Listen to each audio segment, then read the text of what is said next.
Hello, everyone. Welcome to Mountain Forest Floor Study in Faber Castell Polychromos color pencils. This is Adrienne Hodge, your instructor, and this is a two-part class that will continue next Wednesday at the same time. So tonight is part one, and we'll be finishing up this forest floor study next week in part two. And I'm really excited about this one. This is one that I always plan the classes a couple months in advance, but when I worked on it a couple months back, it was just one that I was really proud of, and I'm excited to share with you all. So I'm going to go ahead and switch to my tabletop view, and we will go over supplies. Okay, so don't forget to tag your work from tonight or next week with those hashtags, Make It With Michaels or Michaels Classes, and you can follow me on Instagram at Adrienne Hodge Art. I'm also on Facebook, Adrienne Hodge Fine Art, and there's some of my business cards I like to flash on the screen. I work primarily in calligraphy ink in my personal work.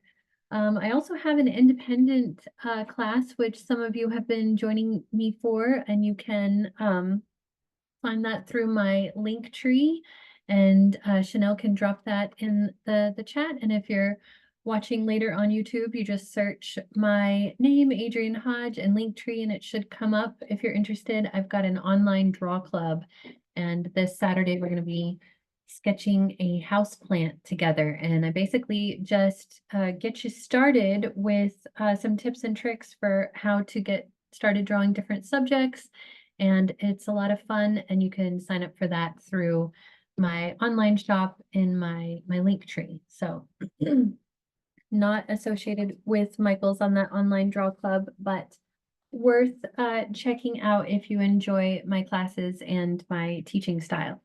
Okay, so we are using the Faber Castell Polychromos colored pencils, and I've got this tin set of 12 basic colors, and then I've got a lot of supplemental colors that match the colors in our reference images. So really what I added as supplement was a lot of extra greens and yellows and browns and maybe like a gray. Well, you've got the list there, but it was a lot of neutral tones that maybe don't come in, or that not maybe, that don't come in that basic 12 set. So stuff like this.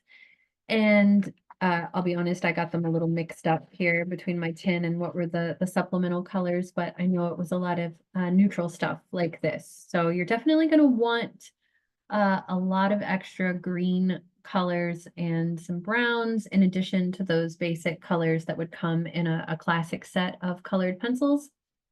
And then I've got just some graphite pencils, Faber Castell graphite pencils to do some sketching here beforehand. I've got a Canson sketchbook to do some sketching beforehand.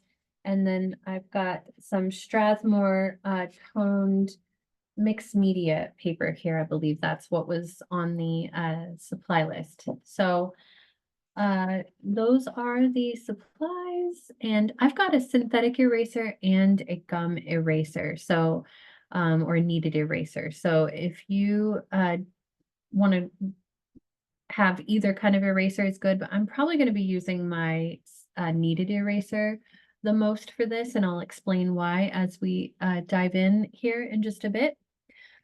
Okay, and these are the reference photos that I shared with you. Let me get some of these pencils out of the way. So for our mountain forest floor here, oh, my light is washing it out a little bit. Let me turn off my light for a second, see if those will show up a little better. You should have a PDF version of these images. So we've got the true color image, which we're going to be looking at quite a bit, but we also are going to use these black and white and inverted light images. Boy, I just can't get that to show up on the Zoom very well. I don't know, like maybe if I put a piece of paper next to it. Nope, still not doing it. Okay, well, you should have it in the PDF. It is the inverted light. So all of the lights are showing up dark and all of the darks are showing up light. And you can see by what's showing up on the Zoom screen right now, everything that's showing up black here or pretty dark in the inverted light image, it's kind of more purple because I inverted the color image, not the black and white. That is everywhere that we've got like an absolute white light. So there's a lot of dark values in this image, and the light is really there in the far background and around here on the grass, and then some on the trees. But overall, there's a lot of darker values, although in the black and white, the way it's showing up on the Zoom, it looks like there's a lot more light. But as far as those absolute whites and absolute blacks, there's not as much white, so it's easy to identify where those highlights are, and also it's going to help us with just getting our kind of groundwork going. So we're going to use these a lot in our initial little thumbnail sketches here to get started.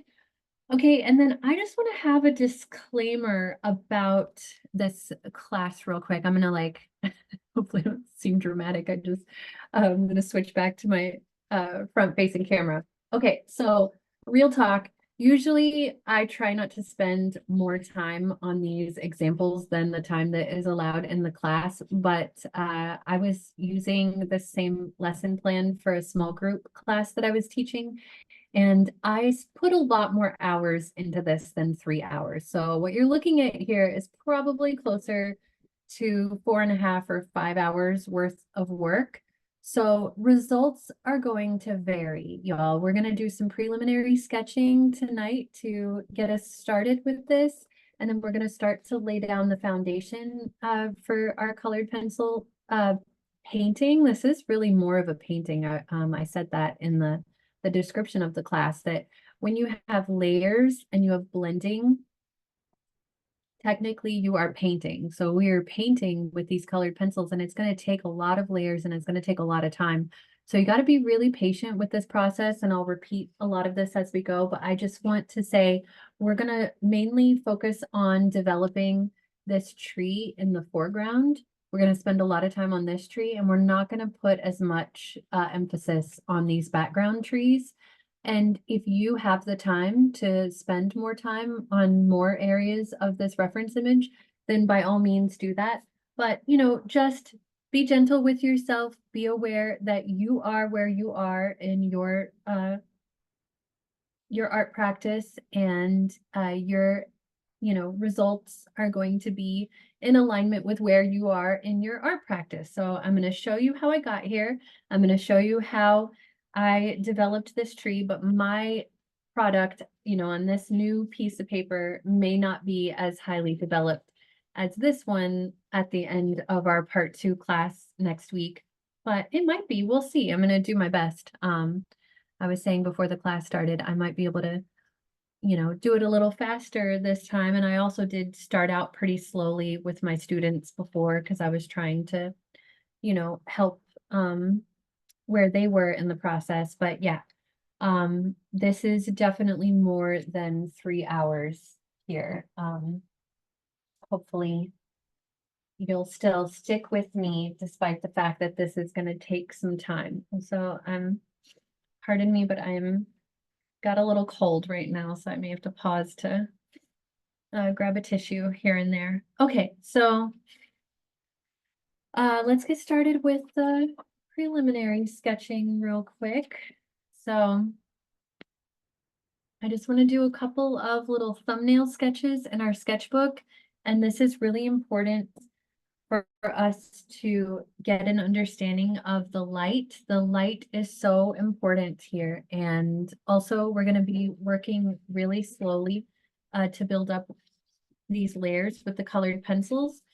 And that is important because we want to be able to erase the colored pencils as we go. And in order to do that, we're going to go very lightly with our colored pencil, and we're going to let it just kind of sit on the surface of the paper. And if you at any time press down on your colored pencil and sort of embed it into the surface of the paper, you're not going to be able to erase it. So it's really important, if you want to follow along with how I'm doing this process, that you keep it super light as we go. And the best way to do that is to focus on the light and what the light is doing. So that's the reason why I think it's necessary we do a couple of thumbnails like this real quick. Okay, so thumbnails are little sketches that we do in our sketchbook, little boxes that we draw, and we try not to spend too much time on them. And it's just to get like a basic understanding of what's going on in that composition. And in this first one, I want us to, we're going to sketch the opposite of the black and white, so the inverted light. So right here, I have sketched everything that is showing up white in the inverted light image, but I sketched it in black. So like it's black. So I'm sketching the black, but it's showing up as white in the inverted light image. So I'm just sketching all of the like the 10s and the 9s on the value scale. So let me just do a quick little reminder of that value scale here real quick. Just for any beginners who may be in the crowd. So we've got this value scale. This is really worn down piece of paper here, but value scale from 0 to 10, 10 being our absolute black, and then 0 being our absolute white. And then we've got that gradual, gradient in between from 0 to 10. So we're looking at our 10s on the value scale here, which are the areas that show up as white in the inverted light image. Excuse me. Okay, so that's like the little, what do you call this? This little, I just learned the name for this in a tree. It's like a little flood, a little door that is created by when, water floods a tree and sort of cracks it open a little bit right there. So that little flood door there in the front. And then we've got this like heavy shadow here and this heavy shadow here. So we're just using the side of our pencil and your darkest pencil that you have in your set. So I've got, happen to have a 10B here. It maybe is not the exact same pencil from, I think the darkest one in that set that I had on the supply list was an 8B. So take your 8B or your 6B or your 4B or whatever you have that's nice and dark. And we're just looking at these dark value shapes. And this little sketch is not supposed to be perfect or amazing or anything. It is really just what we're doing to get an understanding of the light shapes.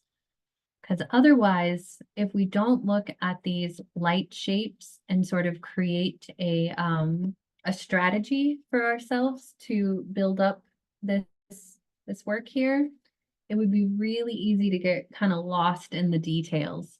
And rather than looking at the shapes of value, we might start to,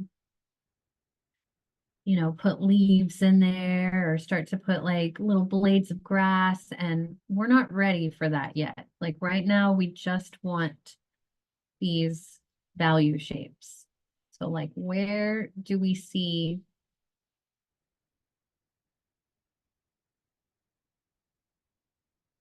and it's, if you get a little backwards, if you start to sketch the black instead of the white, I can see that I actually did that in this example. Like I've got, these are like the actual, what's black in the inverted light image. So it's easy to get a little lost and backwards, but that's okay. Like the inverted light image is something that I mainly use.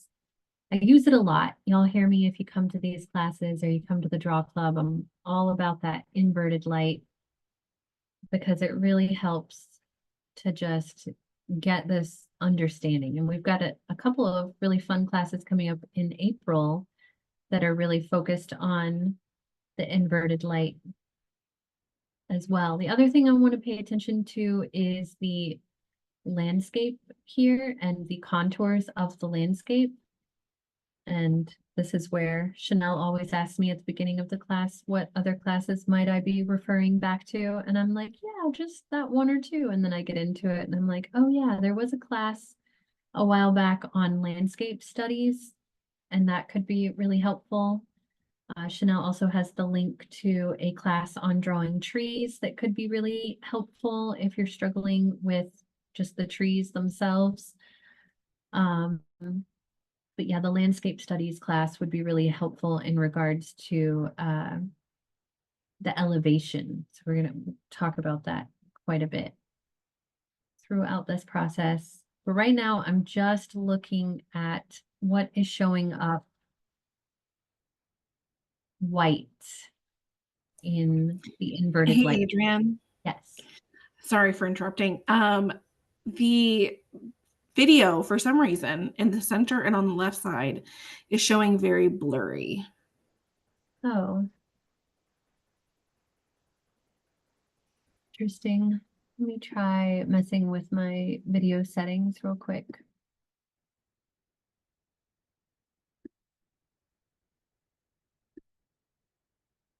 Does that make it any better?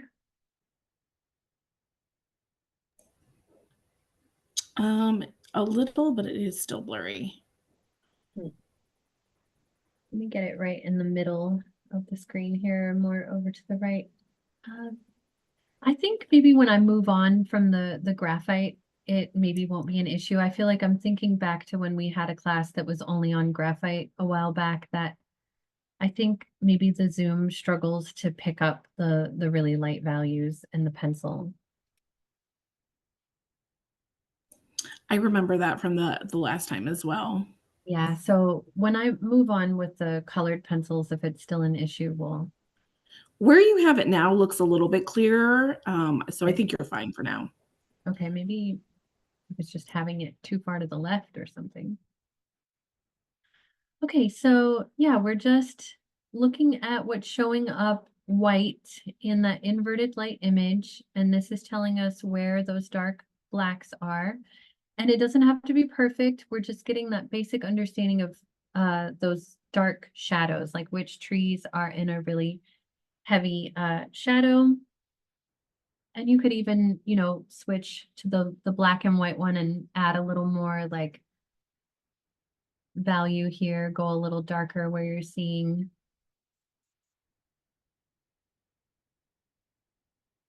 that black, like there's this skinny tree that shows up really dark back there.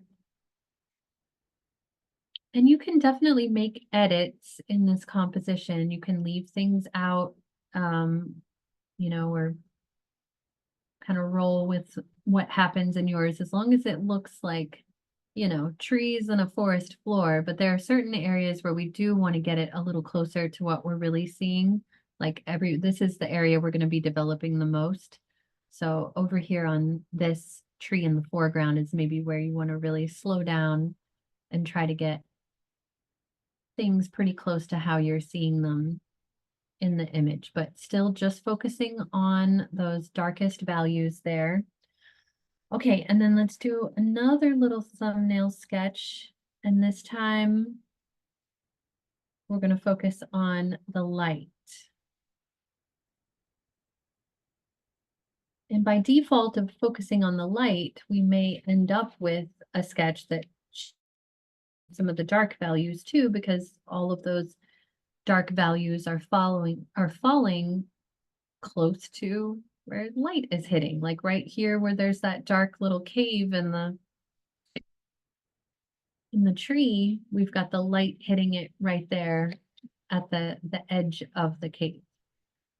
So just noticing where those light areas are, and again, not getting too attached to proportions or anything at this point, just getting a good understanding of these light and dark value shapes, the shapes of the light and the shapes of the dark.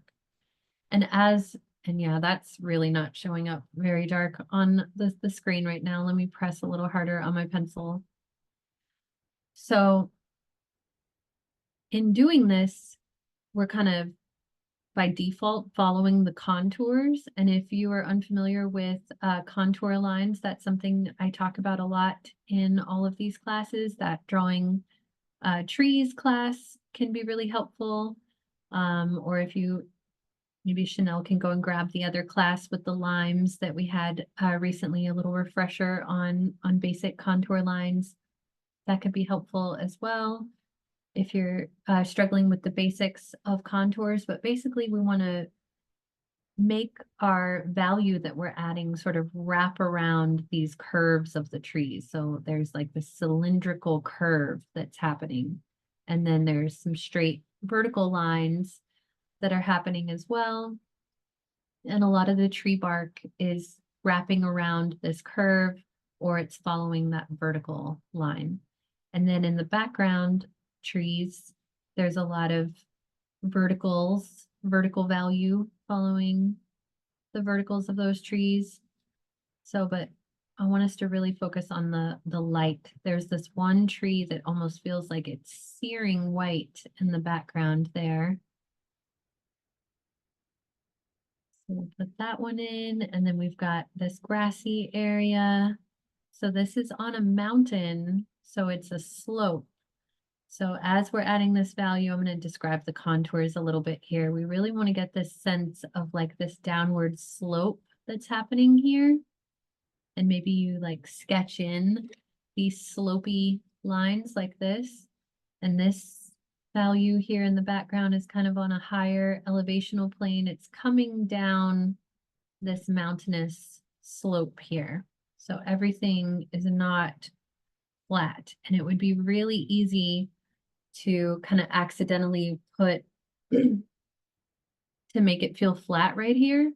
So the way to make it not feel flat is to just notice that slope.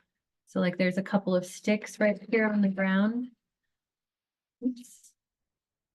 And they are at this angle because they're on this hill, right? There's an upward slope happening. So just putting those in there and noticing that angle that those are sitting at is gonna, otherwise how would those sticks be at that angle? You just want to make sure that your value on the ground is going to follow that elevational curve that's happening there. Hopefully that didn't confuse anyone too much. I'll definitely, keep that in mind as we're using our colored pencils here. I'll illustrate that with the colored pencils as well. Okay, so we're really just I'm gonna focus on this area closest to the tree in the foreground and kind of over here in this area. And then in the background trees, we're gonna keep it really light and loose. So I'm just looking at those little keyhole spaces of light that are coming in over here in this side, and this like area of light that's peeking through in the middle. That's where a lot of that light was showing up. All right. I feel like those contour lines made it a little messy, but basically we're looking for something like this, just a basic understanding of where the light values are, and then a basic understanding of the dark values in those black and white and inverted images. All right, any questions about those thumbnail sketches before we get started with the colored pencils?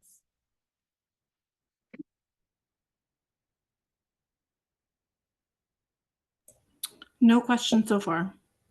Okay, great.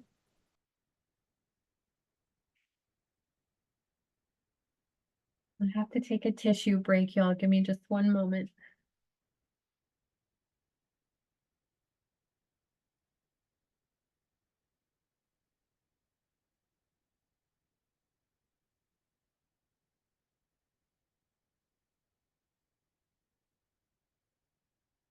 Oh my goodness. Okay. Got a faucet nose today. Okay, so glad we're on Zoom and not in person, so you don't have to see me throwing my tissues in a bag over here. I promise I'll wash my hands and sanitize my desk when I'm done.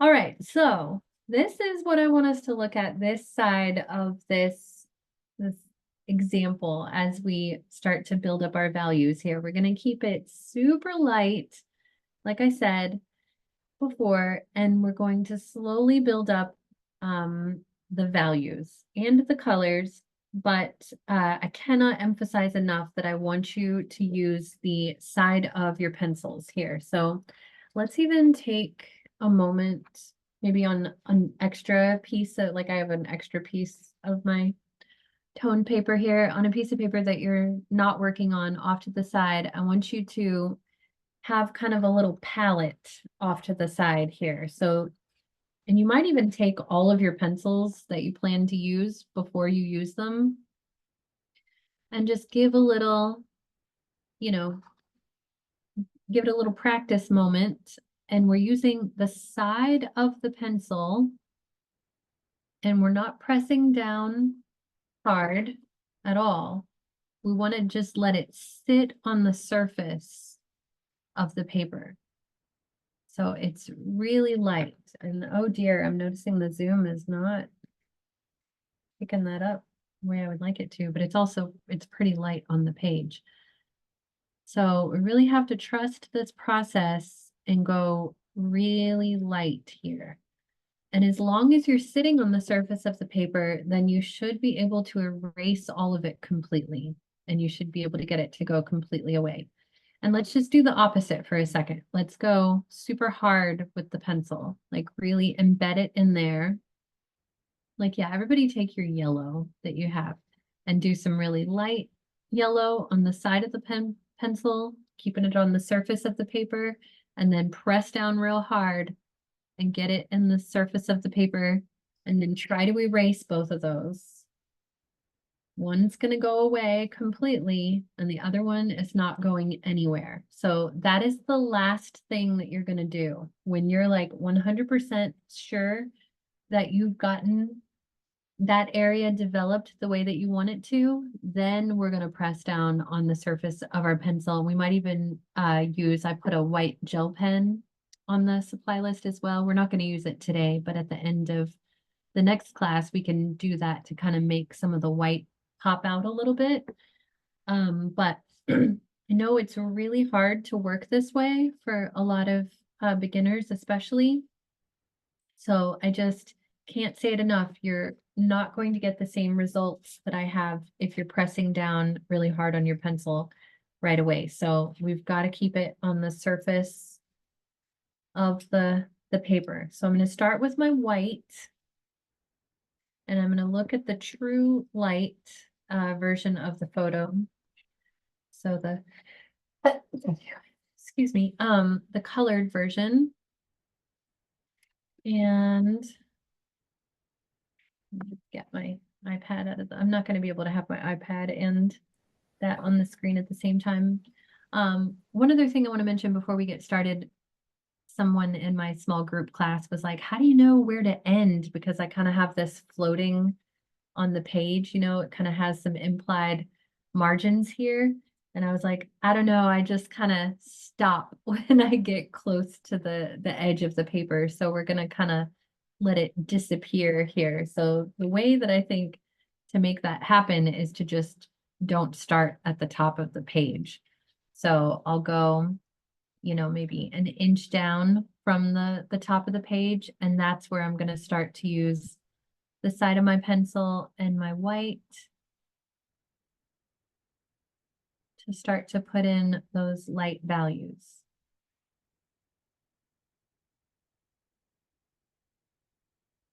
And we're just really, oh, go ahead.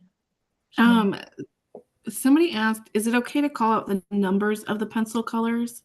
I don't know if there's numbers on these pencils, but just wanted to ask. Yeah, I can do that. Okay, I'm using the white. It's the 101.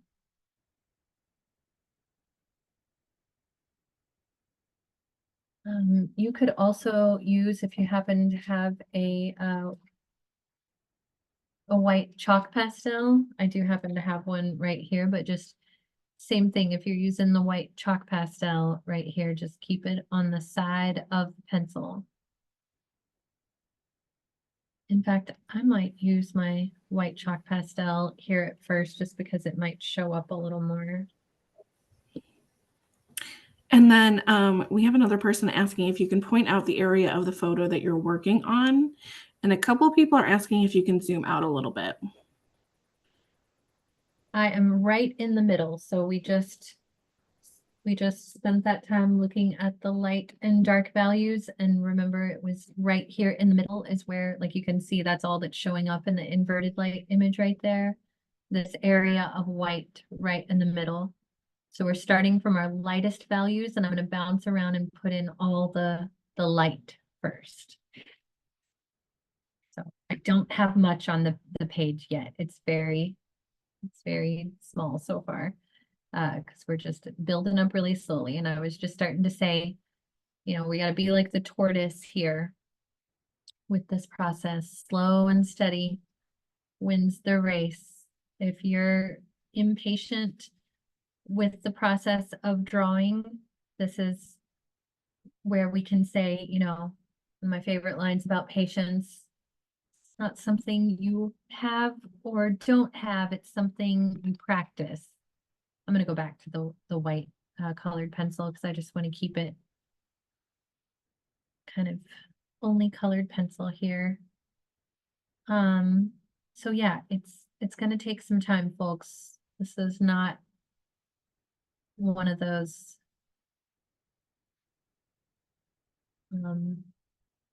you know, quick and easy projects. It's definitely a labor of love here, but it's going to be worth it if you put in the time with it.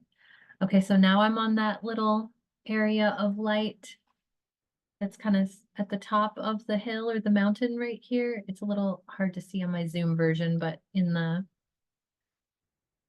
PDF version, you should see right there where the kind of horizon line is, where the last edge of the hill is visible, and it kind of creates a little triangle going to the right here, and then we've got a tree that comes up on that side. So I'm just kind of guiding myself down by this little bit of a path coming from the center. And then over here on the left is where that big patch of grass was that is very light. So, but again, really resist that urge. Like I just caught myself pressing down right there because I'm like feeling impatient to hurry up and make something happen for y'all to see it. But if I do that, then I can't work into that zone anymore. So I've got to keep it nice and light too. All right, so we're just slowly building up our areas of light. And it'll start to develop a little more as we get some other colors in here. Just gotta be patient.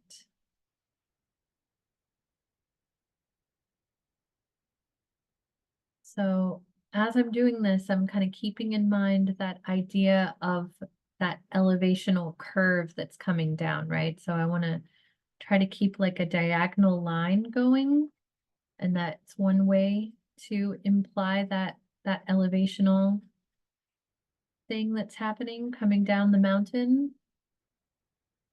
side there.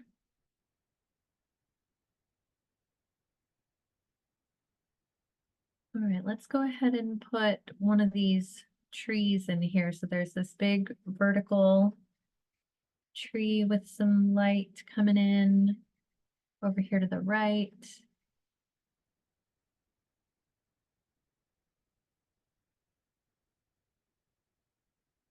And then there's like a little keyhole space in between where we could see the grass is sort of light back here, and it's right in line with that triangle at the top of the hill. And if you end up editing out a couple of trees, you know, in order to make it make sense for you, then do what you got to do here.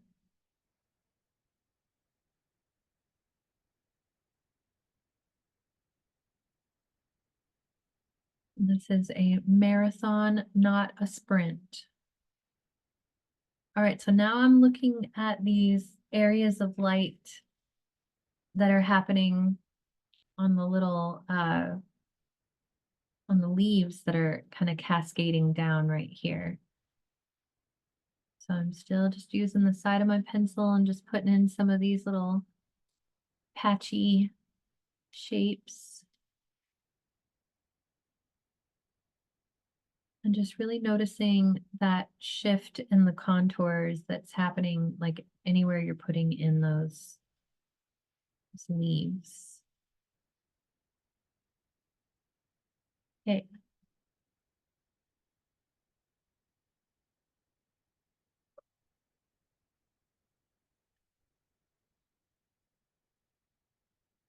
And then on our tree that we're focusing on the most over here, well, actually, let me put this tree in because that's what I was on. There's this big patch of grass where it's super light, but I don't want to make it too white just yet because there's a lot of green in there. But I just want to establish that light area. There is this one tree that's nice and thick and has a lot of light on the side of it. So that can really help anchor us if you're getting lost yet. We can kind of use these vertical areas of light to anchor us. And then we had that one really searing white tree that's slightly behind it. And then there's that vertical line. So these are kind of the points that can like anchor us and help us find our way if you're getting lost. There's this searing white tree, and then there's this diagonal light coming into it, in front of it a little bit. And then you've got another vertical tree right there that's not quite as light. And then we've got a little space, and then we've got our big tree in the foreground. Okay, and there's quite a bit of light on our tree in the foreground, especially on the left here, but particularly down here in the bottom left. So I'm going to go ahead and get that in there where we have the little flood door, I think it's called. I might be wrong on that, but or a little fairy door. That's what my daughter and I would call it. Where the fairies live inside of that little cave in the bottom of the tree. Okay, so we're getting that in there. And then maybe if it helps to go ahead and like lightly sketch in some of those tree roots that are coming down. I mean, you still don't want to press down too hard there, but if that, I'm going to just sketch it in a little bit because I think that would help folks who are like, wait, where are you in the drawing? That's where I am, down here at the little fairy door. And I want to leave some space between the bottom of the fairy door and the bottom of the page because we've got some, forest floor down here where it's nice and soil based. Okay, so we're just establishing all of those areas of light. And then you guessed it, next we're going to establish all the areas of dark. I wanted to start with the light and keep it nice and light on the side of the pencil because my hope is that you don't press down too hard on your pencil and it might be easier to erase the white if you did that, or to cover it up if you already pressed down too hard. But if you do it with the black, then there's kind of no going back from it. I mean, and honestly, if you press down super hard with your white, there's no coming back from it either. So can't say it enough to stay on the side of your pencil and keep it super light. Light pressure.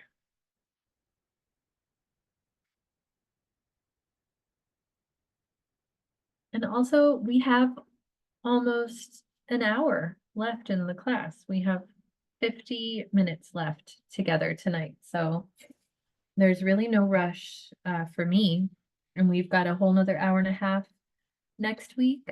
So I think we're in a pretty good spot here. I'm not worried about us.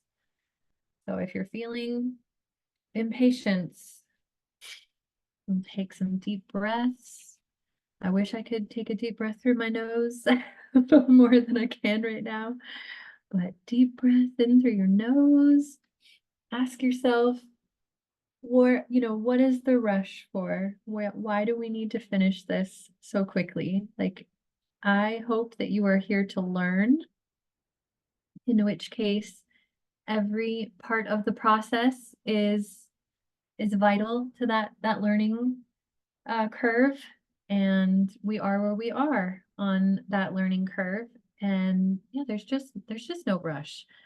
Okay, so let's take our oh yeah, let's go ahead and take our black, because it does get pretty black in some places, but we're just keeping it super light, and we're going to end up adding some interesting colors that you maybe might not have sought to use for some of these dark areas. Like, we're going to end up using a lot of blue in the tree here in the foreground. We're going to use some reds. We're going to use some oranges. We're going to really build up using color theory here. And I'll talk about that as we get more into it and build up these layers. But as long as you're not pressing down super hard on your black right now, we're going to be able to get these other colors in there. And honestly, I feel like it'll just help, even though I'm saying to be patient, it'll help with those of you who are just not seeing it yet, to start to see the kind of foundation here. Okay, so we've got these areas where it goes all the way to black. Not completely, but inside of our little cave here. But see how there's like some reds, and there's definitely some greens. There's some blues and grays. There's like ochre. There's all kinds of other colors happening right here before it gets to black. So that's why we want all those other colors to build up in those areas. But in the meantime, before we get to that point where we're ready to just to establish these dark areas, we're just gonna go super light and just get, where we're seeing the absolute black. So if you get to a point where you're like, oh, it's kind of looking more green or ochre, or like something else is happening there, then resist the urge to fill that in with black. Also, Chanel can drop the link to our color theory basics class from a while back. And it was using paint, but we talked about how when you make black paint using other colors, it has more dimension to it than just using the black paint out of the tube. And it's the same thing with the colored pencils. So, the black is definitely going to give us those dark values that we're looking for, but we're going to get that multi-dimensionality to happen by using all these other colors in here. So I'm just kind of given the basic idea of where I'm seeing those dark values on the edge of the tree, and I'm keeping it on the surface of the paper, not pressing down, and I'm gonna bounce around quite a bit here. Like, there's another dark area over here by the really white tree. It's almost like glowing in the colored image, so it's really easy to spot it. So just establishing those dark areas. And you could use your dark brown pencil here if you feel like you're having a hard time not pressing down as hard, or I don't know, if you want to just keep yourself from going too hard with the black pencil, maybe start with your dark brown. But I just want to establish all these dark areas a little more here.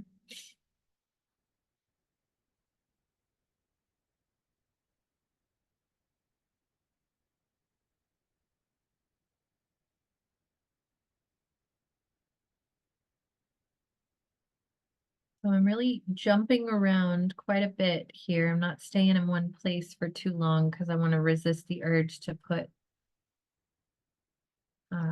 the urge to put too much pressure, too much of anything. And also it really helps me to kind of bring things to life when I jump around a little bit, see the bigger picture.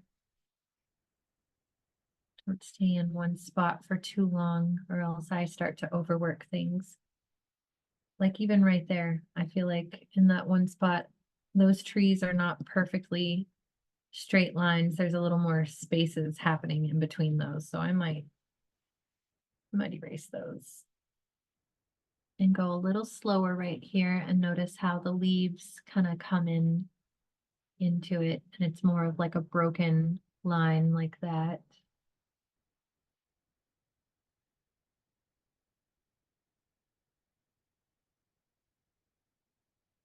Okay. And then over here in the far right, there's another really dark tree, which again, we could do this with our brown, but we're about to come back in with those browns. I just really want to do this for, even though I was saying, let's not be impatient, I'm doing it for the impatient folks. Okay, I'm going to zoom out a little bit here. I was afraid of zooming out too far, even though y'all asked me to a minute ago, because I didn't want to, I wanted you to see how light my pressure was and see those details a little better. Okay, so now let's start to put in some of these light greens, and then we'll start to put in those browns next. But first, let's get our lightest green here. So I'm going to go with, I'm going to do a little test on my other page just to see which one makes the most sense.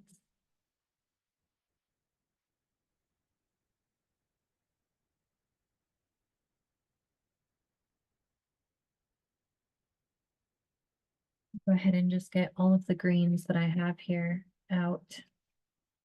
Oh, and you know what other color I used a bunch in the foundational layers was this this cream color. Okay, so the cream 102, that's the next one I want to have, and then the grass green 156 or 166, and then the light green 171. Those are the next three colors I want to use. And so if you need to do a little test off to the side, practice going really light with your pressure, do that.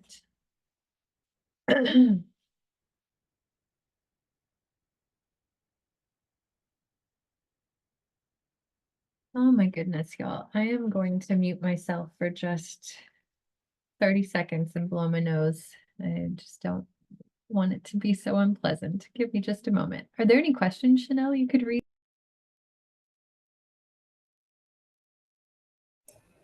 No, no questions so far.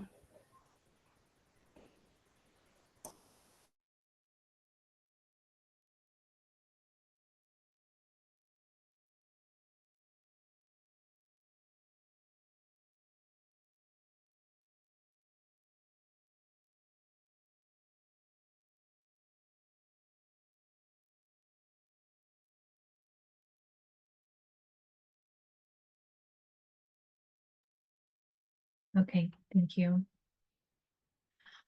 All right. So, We did have a question just come in. oh, okay. Will you be using a blending stick / stump? No. There is a blender that comes in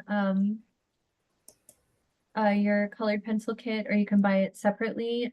But that's really the last thing that you would want to use, because it's going to embed your colors into the paper. So yeah, all of this that I did without a blender. We are the blenders. We are going to blend them with these colors. And with the pressure that we're going to use, there's going to be a shift in our pressure towards the end. And once we get this buildup of layers and we're ready to put the full pressure on, then, you know, that's going to create that contrast, and that's going to really drive home the drama that you're seeing on that tree in the foreground, or like this tree right here. And then I will point out this area right here, like that's one area I'm like, don't look too closely at that. I got a little overconfident, and I pressed down really hard early on right here, and I made it way too light. I just had a hard time matching the colors in this particular area, and I tried to erase it out, and I couldn't get it to fully erase out, and it's just, and then I tried to cover it up with the pen, and then I couldn't get that to come off completely. Anyway, it got a little yucky right here. I'm not happy with that area. I think overall it doesn't like jump out at you as a composition, but that's what happens. If you press down too hard, or you use a blender or anything like that too soon, and then you're not going to be able to work into it anymore. And then you're just, whatever you have there is what you have there. Okay, so like I said, it's like we're painting here. So we want to look at what the color is underneath, and we're really building up the colors based on what we're seeing underneath. That's why I was hesitant to go in with the black right here right away, because I'm seeing some red and some ochre colors underneath there.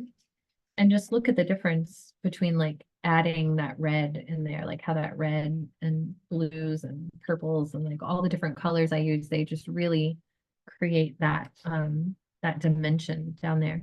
Okay, so this cream color is what we're going to use, because that's what I feel like is the base to that light green. So again, it's a marathon, not a sprint. We got to build up to those things. So in this light area, like this light patch right here, I'm coming in with that cream color, and I'm keeping in mind that elevational shift. If I'm going straight across right here, then I'm telling the viewer that they're looking at something that's flat, and it's not flat. So we want to use a diagonal line here, and that's what's going to really just like give us this kind of implied sense of this drift down this mountain. And even up here, like in the background, it maybe feels a little more flat, but then it kind of curves down this triangle. So we want to use diagonals back here. And really just everywhere you're seeing that light green, go ahead and put a layer of this cream color down. So like in some spaces in between the trees, everywhere you're seeing that light green, we're putting a base of this cream color.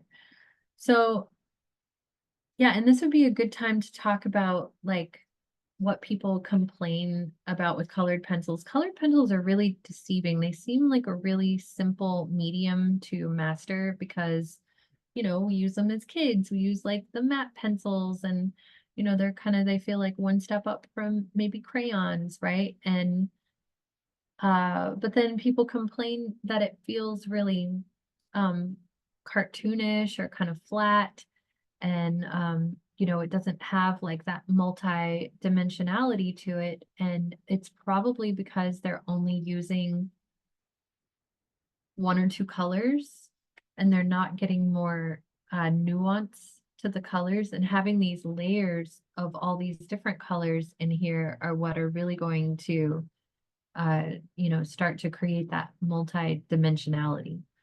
So I know I keep talking about the patience, but it's like if you're impatient for a result, but you want your result to look like this, those two things are not compatible. Like you're going to have to slowly build up layers in order to get a result like that, because that comes from really, like I said, painting with these pencils and building up these layers. And that's why I put all those extra colors on the supply list, because without all these different dimensional greens, we're not going to be able to achieve, the dimension that we're looking for. Okay, I'm seeing this cream color on one of the roots at the base of our foreground tree. So I'm going to put that in, and I'm seeing it there. I'm kind of seeing it on all of those roots that are sticking out. And then it is also Where else would we want this green? Oh, I kind of want it everywhere up here where that light green is going to go. So up here in the, and yeah, I mean, I'm just like looking at the zoom right now at where we are in these layers so far. I feel like we're in a really good spot for having over 35 minutes left in tonight's class and then an hour and a half in the next class. We've got a lot of time to build this up. I'm pretty confident that I'm going to get us close. I'm going to get my example close to what I did before in 3 hours total. I think I can do it. I'm feeling confident. Hopefully not overly confident, but I mean, my goal is to mainly develop this foreground tree. So I'm feeling good about that goal. Okay, let's go ahead and switch to this lighter green. And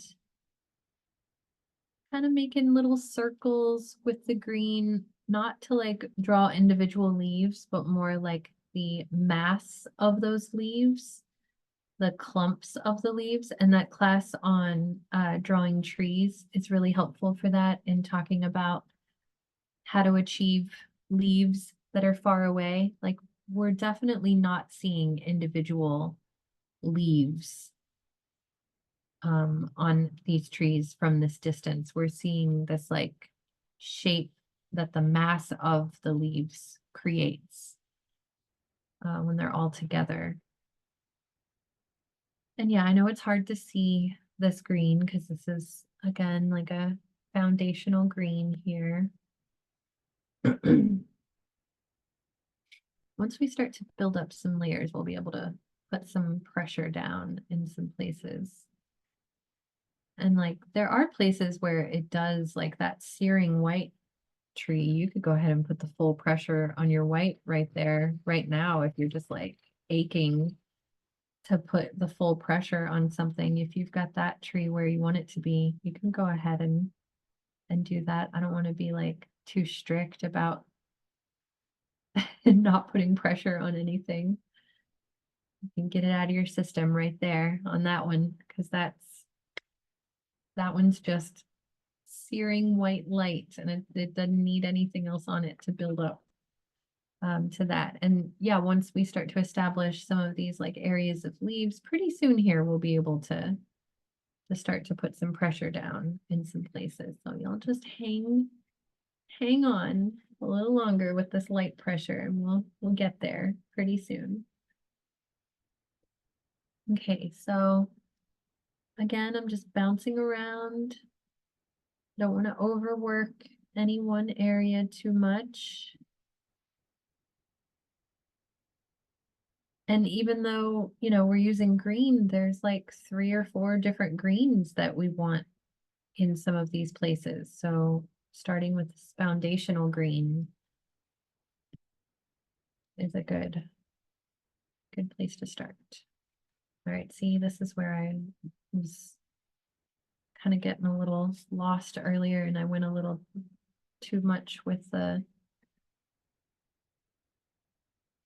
black, but since I kept it light pressure, I can erase it.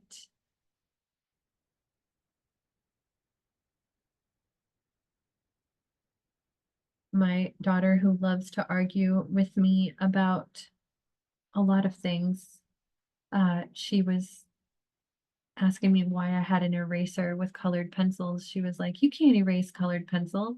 And I'm like, "Yeah, I can. Watch me. Like, as long as you don't press down, you can erase it." And I demonstrated it for her, and she was like, "Oh, okay." Like, she was not happy with the fact that I was showing her that I could do it because she probably is not used to using light pressure. She's used to, you know, doing what we did with that yellow. And then, yeah, you definitely can't erase that. But as long as you're letting it sit on the surface of the paper, you certainly can. Okay, and we're not developing some of this area. We're keeping this all pretty loose. So I'm not really too concerned about getting this 100% accurate here. I mostly just want the middle ground area to be a little more developed, and like these grassy areas and then that foreground tree. So it's really easy to get kind of focused on fully developing some of these other areas, but I have to remind myself, I said we were going to keep some of the background and the far right background, we're going to keep it nice and loose the whole time. We're not going to develop it as much as over here on the left. Okay, it's pretty good for that green at the moment. Okay, now we'll come back to those other greens. Now I want to use this terracotta color. So it's 186. And this is really going to be the foundation for the all that soil, and I don't want to call it mulch. It looks like mulch, but like the natural mulch on the forest floor there. So I'm just going to hold that terracotta color up to see, it's like, I mean, there's that cream color underneath as well, and maybe some white here, but this terracotta color really comes into it a bunch. And then we also have it here on the foreground tree. We've got it at the base of a lot of these background trees, and then going up into the back there. And this is where I really want to start to establish the that elevational slope that we're seeing. So I'm just going to start here in the middle. And if you want to watch me for this one before you do it, I'm going to kind of think about like a ski slope, like going like zigzag, like cascading down. This is definitely the part that my small group class students struggled to make this feel like a mountain slope, because they were going side to side with their lines. So I'm just kind of alternating back and forth this like zigzag pattern right here, because you really can see there's a bit of like a zigzag path coming down the mountain right here, right? Shoot, shoot, shoot. Like think about like, I don't know how to ski, but I feel like you're supposed to like go left, right, like a zigzag, right? So think about this little zigzag that's getting wider and wider as it comes down, and then really keep those lines diagonal right here. And that's how we're going to start to make it feel like it's sloped. Like I'm already feeling the slope in my drawing so far. If you're not feeling the slope in your drawing so far right now, now is the time to make some edits in the way you're applying your color. Try to get it to come in at a diagonal path. And like even over here, even though we're not developing this side too much, we can still go ahead and get this zigzag to happen. But like looking at it in this example, see how it just feels like it's like cascading down.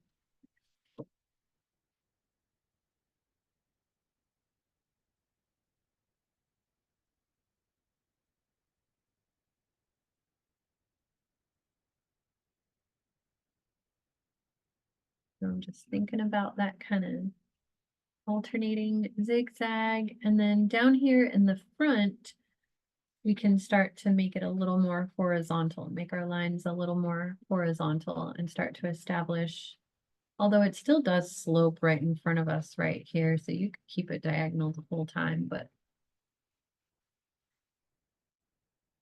that's a good way to like kind of distinguish between the foreground and the middle ground, just to have it a little more horizontal here, because it does feel a little more grounded and horizontal in the reference photo in the foreground.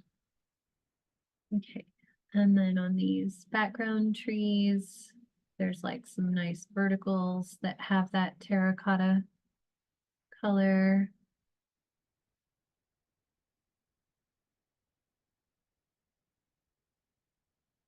And then certainly over here in the shadows of that moment, And then on our foreground tree, we've got this color in between our really knobby moments on the tree. We'll start to layer the foundations of that multi-dimensional color that's happening there now.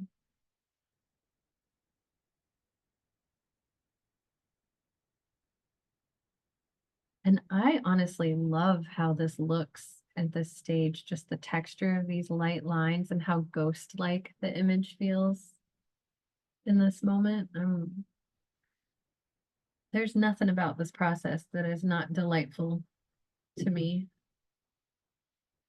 So that's my rebuttal for the impatience to get it done.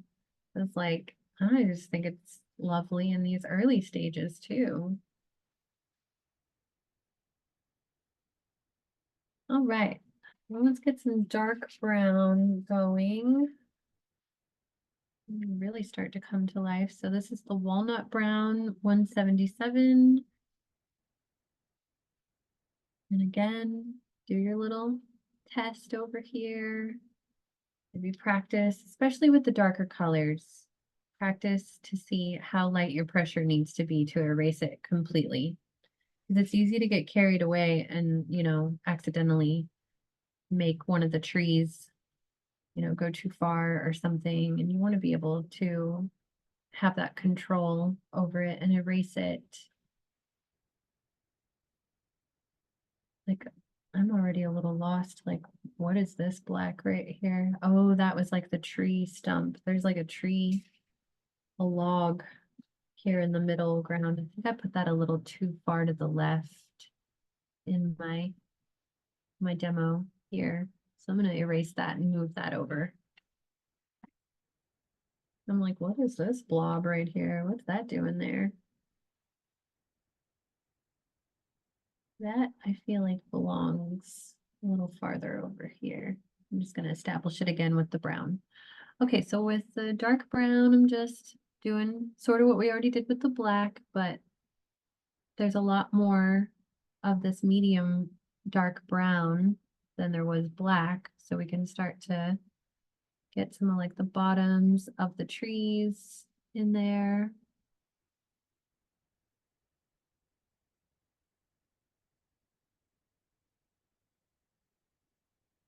These little circular motions can really achieve that light pressure with control that we're going for.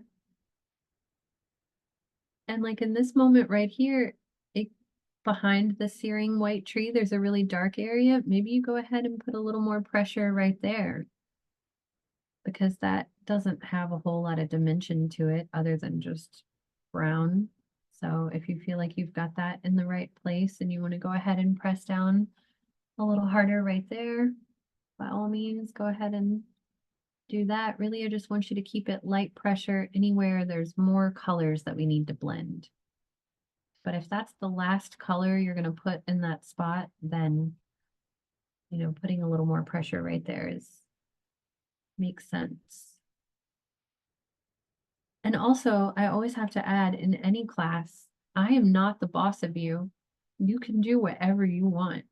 You can press down as hard as you want on your pencils.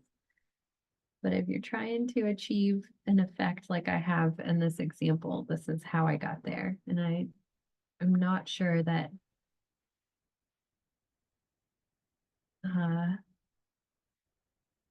well, yeah, you're just not going to be able to get other colors in there to blend if you go super dark with that pressure. So, but yeah, you can always go rogue and do whatever you want. I'm not grading you. There's no reason you have to do what I say. Always like to make sure I add that in there. Okay. Let's see. I'm just bouncing around with this dark brown.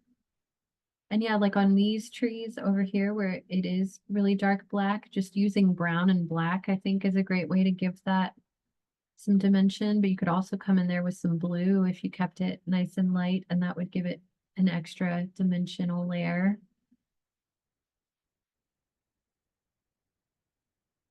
But these are the areas that we're gonna leave sort of light and ghost light. So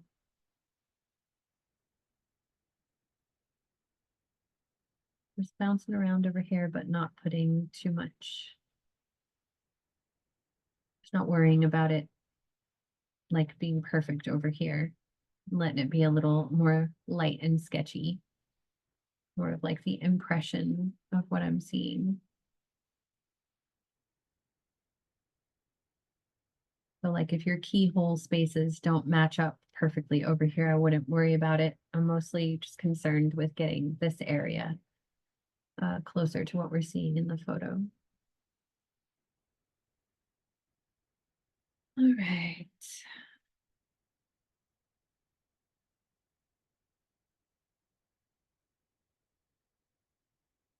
Let's see, we can go ahead and get some dark brown in our foreground a little bit as well. Like I would go ahead and establish where these little sticks and logs are that are sticking out, and where you're seeing those, notice how those are kind of on that slant. Like there are these sticks we talked about in our thumbnail sketches that were kind of on that slope. If you start to put those in and they feel like they're floating, they don't feel supported by the ground. Like I feel like these so far look like they're supported by the ground. So it's just a matter of getting those other colors that we've built up so far to be, diagonal lines in their foundation so that they follow those elevational curves, and then those sticks don't feel like they're floating in space, but that they're resting on the side of that mountain slope. But there's some patches here in the foreground that are a little darker, so we can start to kind of scribble around with that dark brown. We're going to use some other colors here too, but just trying to further establish that that elevational slope there. Okay, let's see what's a good color to do next. I'd say we're ready for some olive green. This is earth green yellowish, number 168.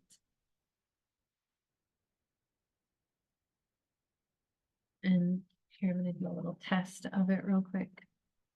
So yeah, it's really that earthy green. So just wherever you're seeing some darker patches of green on top of your lighter patches, you can start to put that in there.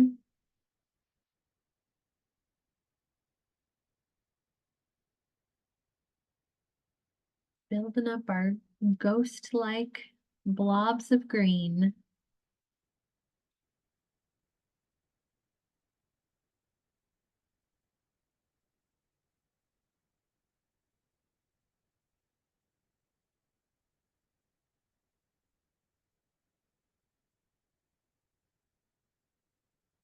Yeah, I have to say I'm very satisfied with how far I feel like we've gotten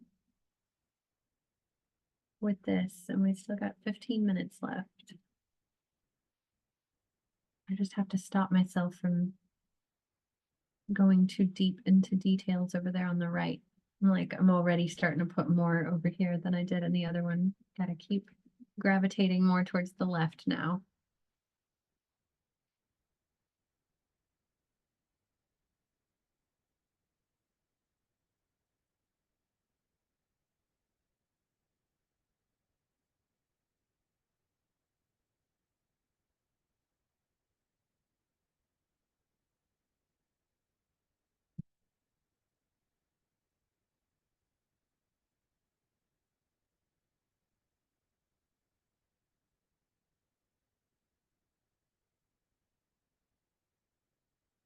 All right, and this earthy green, we can get this on the base of our our tree here, because there's a bunch of green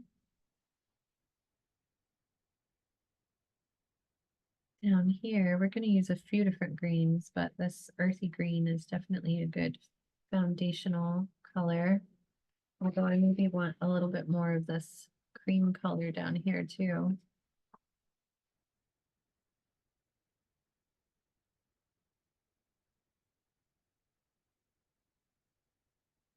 So this is like the point in the drawing where you might end up with like 3 or 4 pencils in your hand at one time, and you're just switching back and forth between 3 or 4 more colors.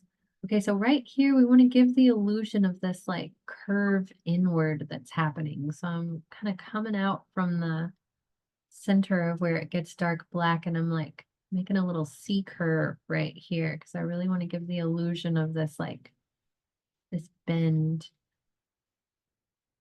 that's wrapping around here. And then same thing in this little area on the root. But just following those curves and those contours wherever we're seeing them. But yeah, let's get in here on the base of this. That'll be one area we can start to fully develop a little more here. Okay, so I talked about how there was some reds and some blues underneath there. So let's grab a blue. I've got my Phthalo blue. It's the 110. That phthalo blue is going to be our best friend as we get further in these layers. And then I've got my deep scarlet red 219. And then also the gray color I had earlier. Yeah, this well, it's earth green 172, but it looks almost grayish. And then also the cold gray. And actually, let's use that cold gray because as I'm saying that, I'm like, we need this gray in a lot of places on the bases of these trees. Kind of surprised we haven't used this yet. This is really a more foundational color. Maybe I'm getting ahead of myself. Okay, so yeah, let's take this cold gray number 2 and establish, you know, the foundation. I mean, it kind of matches this toned paper color too, so maybe that's why I'm overlooking it a little bit. But it's definitely a foundational color that we want underneath in our tree here. Like the white and the cream color, we want it to be underneath everything because we're working our way from the bottom up.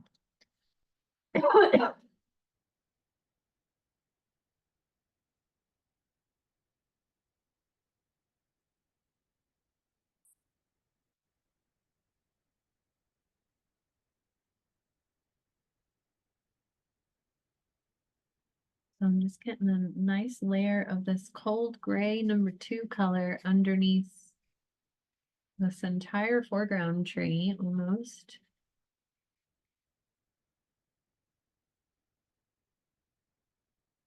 And yeah, it really makes a difference. And I'm trying to follow that kind of curve as I'm putting it on, those like that curve to the contours. And yeah, resist the urge to go too hard with your pressure. Even though I know you get certain colors going and it's so satisfying, you want to just like press down really hard and make them come to life a little more.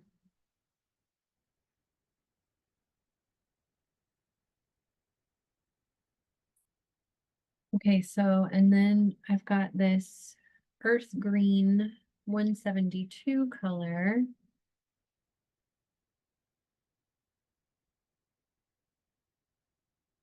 And I'm using that to really blend. So the question earlier about like the blenders, like we're using, you know, these different colors are gonna blend the colors together. Like this earth green really is your kind of catalyst color between this gray and some of these darker values. And it's hard to see some of them, but it's making its effects known in the layers.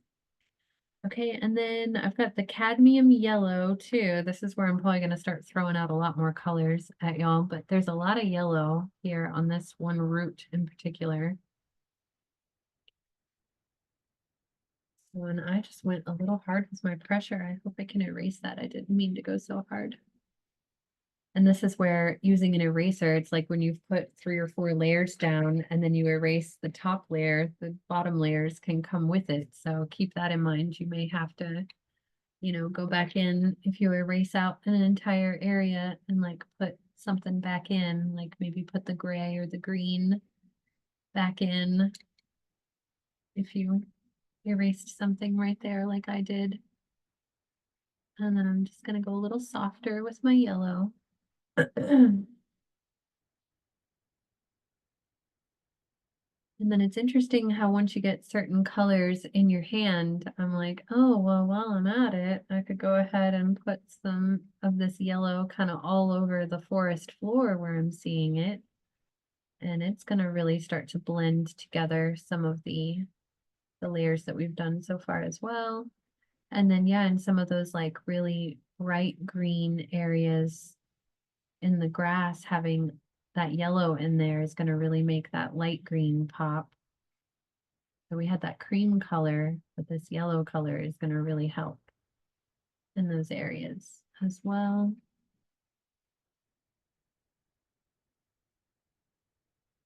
And if you start to kind of create a little bit of your own interpretation of this photo, that's fine. There's a great instructor who I work with at the Contemporary Austin Art School, Laguna Gloria here. His name's Matt Rebholz. I've stolen a line from him that he has told his students who have taken my classes as well. He says, at a certain point, you have to stop painting your painting and stop painting your reference photo and start painting your painting, or stop drawing your reference photo and start drawing your drawing. So, you know, in these areas, like if you're like, you know, I want a little more yellow here than I see in the photograph, put a little more yellow there. Like that's kind of the whole point of making art, in my opinion, is to put our own spin on stuff and emphasize things that we enjoy and push, you know, the boundaries a little bit and make it a little more fun and stylized. So if you're feeling a certain color, go ahead and put that color in there a little more. Okay, so yeah, even though the yellow isn't maybe super prominent on the ground, it is a great way to like establish some blending. And so you might just go ahead and put a little more yellow than you're actually seeing in there. But you could also go back in with your white and push that elevation as well and blend with the white a little more in that area. Okay, but I said I wanted to develop this base of the tree a little more. Okay, so I got the green, I got the yellow. There's more white in there, but that's kind of the last thing I'm gonna put on. Okay, so this is where I'm seeing blue. Like, let me just show y'all in the photo where I'm seeing blue.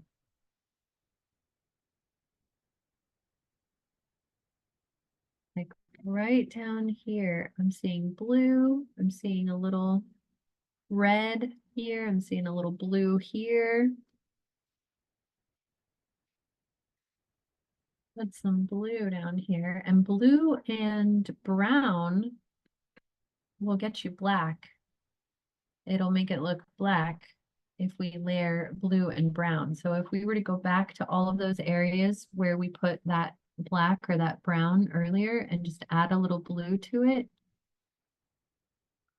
now we're cooking with gas, y'all. Now we're really making some dimensional layers start to happen. If you go in with this blue and add it to everywhere you have that dark brown, it's going to start to create some depth and some contrast and some dimensionality that you maybe would not have if you were only using brown there. So this is where our color theory is really,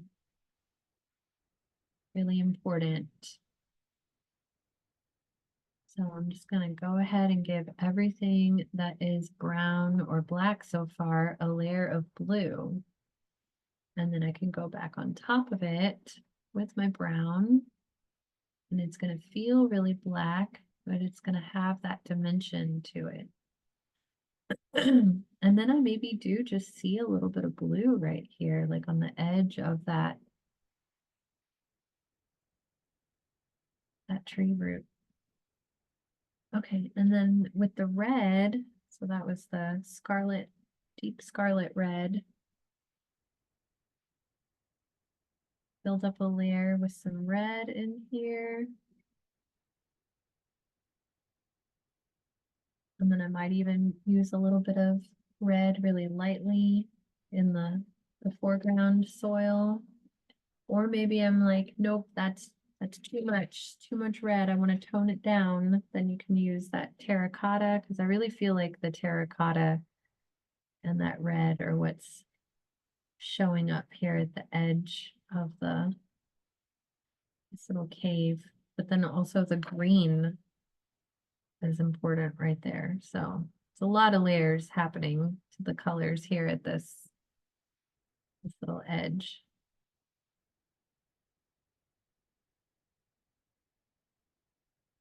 So go at your own pace there. Those are the colors that I'm seeing. Try not to, you know, well, I don't know. If you went a little too crazy with those, then it would just start to feel a little more like unrealistic, more interpretive colors there.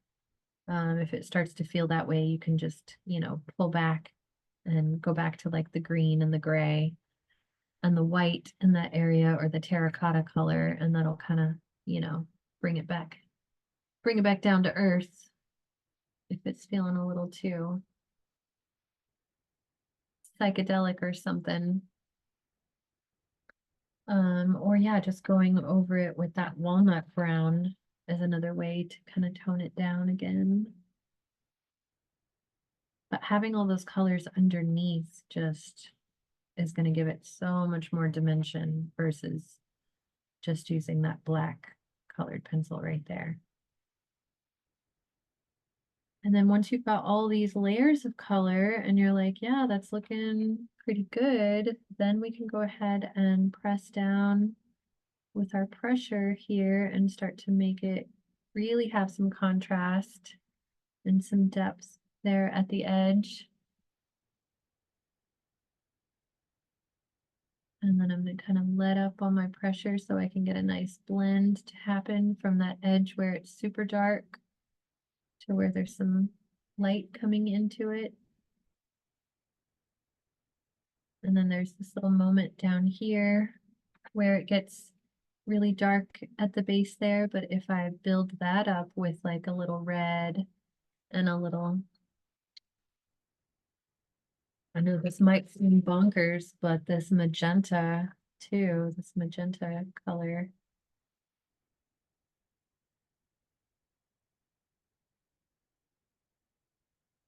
And then definitely green. And then go on top of that with brown. Then we get that little crack that's showing up there to feel nice and dimensional as well. So that is pretty much what we're gonna do for, oh my God, I got so lost that I just realized it's already a minute till the end of the class. Okay, well, that's a good place to stop. I was about to say, that's all we're gonna do next week is just keep building up these layers and pulling those dark values out more and more until we start to get it to develop and feel more like that. All right, well, I'd love to see, we could just we'll go a couple minutes over here. I'd love to see some of y'all's examples if you want to hold up your drawings and we can spotlight you. All right. Look at that. Oh, that's lovely. Yeah, you've already started to put some of those darker cracks and values in there. Yeah, that's really creating some nice contrast so far. And yeah, we'll just get some other colors in there and some of those cracks, and that'll make it pop even more. Oh, look at that lovely light ghost-like buildup of color. I love it. Beautiful. Hold it back a little bit, Barbara. Yeah, there we go. Yeah, that's looking great. I love how slow and deliberate I can tell y'all are being so far. Oh, look at that. Yeah, those verticals are really nice. Oh, that was Gordon again. Okay, this is Beth. Really nice. Yeah. Yeah, take your time. I can tell some of you are really taking your time, and that's what you got to do. Autumn, what a fitting name for this forest floor study. That's beautiful. Love those light values of color.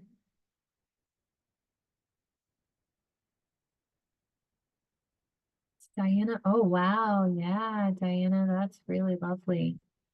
Oh, I'm really feeling that slope of the mountain coming down as well. You've really gotten that elevation to come across.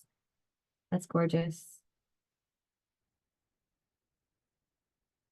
And Monica.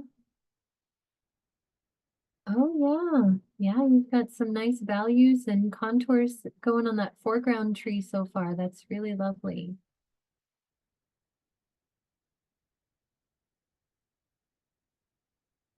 And this is one. Oh, yes, one. That looks great. Yeah, really feeling the elevation there. I love how your stylized quality is coming across so far. Um, oh, I see Diana's asking, is it okay to use Prismacolor? Yes, of course. Whatever colored pencils you have are great. Um, yeah, that's looking really great so far, Juan. I love how you're keeping it all nice and light with the texture. Oh, this is beautiful too. Oh, there's so many great examples. That's lovely, Emma. Those light values are really popping. I love how you went ahead and went really contrasty with those light areas. This is Kathleen. Oh, it's nice and light and soft. It's kind of hard to see, but that's good. That means you're building it up. Oh yeah, I can see how you're using a lot of different colors on that little tree cave. It's beautiful. And I'm feeling the slope so far. All right. Thank you all so much. This was really fun. I'm excited to see these develop more. So I'll see you next week, 6 p.m. Central Time, and we will continue on with our mountain forest floor study in Faber Castell Polychromos color pencils. And the recording will be for this class will be on YouTube tomorrow. So if you need to go back and watch the rest of it, I just caught that question there at the end. All right. Thank you all so much. Thank you, Chanel. Have a wonderful evening.